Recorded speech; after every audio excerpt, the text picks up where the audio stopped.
Chennai international airport లో customs అధికారులు నయా దందాకు తెరలేపారు. విదేశాల నుంచి వచ్చే వారిని ప్లాండ్ గా బురిడి కొట్టిస్తున్నారు. పరిమితికి మించి నగలు తెచ్చారు, ఫైన్ కట్టాలంటూ ఎయిర్పోర్ట్ లోనే ఆపేస్తున్నారు.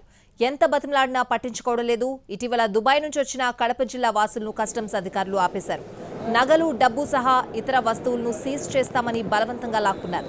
ఆ తర్వాత లోపలికి వెళ్లిపోయారు.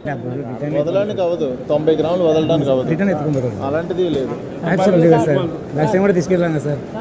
హెల్త్ బాగాలేదు సార్. ఈయనే ప్రాబ్లం అయితే ఏదైనా రిస్క్ అవుతుంది సార్. ఏదైనా ఈయనే ప్రాబ్లం అయితే రిస్క్ అవుతుంది. కింద పడి బాగాలేదని వచ్చారు సార్. సార్ ఆయన ప్రాబ్లం అయితే సార్ ఇక్కడే ఉంటే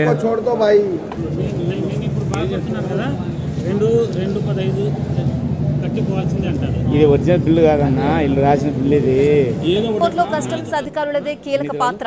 ఇతర ప్రాంతాలకు, విదేశాలకు వచ్చి వెళ్లే వారిని క్షుణ్ణంగా పరిశీలిస్తారు. ఎక్కడ చిన్న అనుమానం ప్రయాణికులను ఆపేస్తారు. వస్తువులైతే క్షుణ్ణంగా స్కానింగ్ చేసిన తర్వాతనే పంపుతారు. కడుపులో దాచుకున్న డ్రగ్స్ దగ్గర నుంచి లోదుస్తుల్లో దాచుకున్న బంగారం వరకు అన్ని ఇట్టే పసిగట్టి పట్టేస్తారు. వివరాలు చెప్పకపోతే మాత్రం సీజ్ చేయడం, లేదంటే కేసులు నమోదు చేస్తారు. ఇదంతా నాణ్యానికి ఒకవైపు మాత్రమే. కానీ చెన్నై ఇంటర్నేషనల్ ఎయిర్పోర్ట్ లోని కస్టమ్స్ అధికారులు మాత్రం మరో దందా షురూ చేశారు.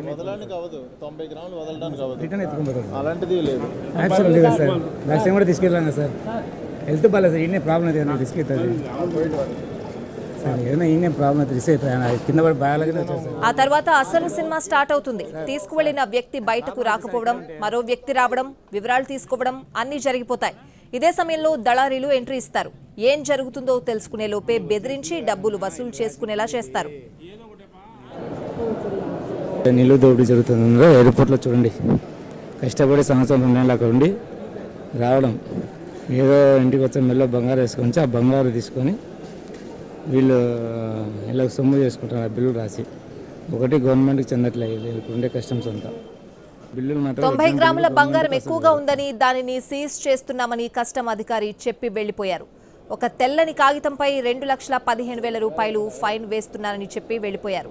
అవి చెల్లించి వస్తువులు తీసుకోపోవాలని సూచించారు. ఒరిజినల్ బిల్లు అడిగితే అలాంటిది ఉండదని, ఎక్కువ ప్రశ్నలు వేస్తే మొత్తం సొమ్మును సీజ్ చేస్తామని బెదిరింపులకు దిగుతున్నారు.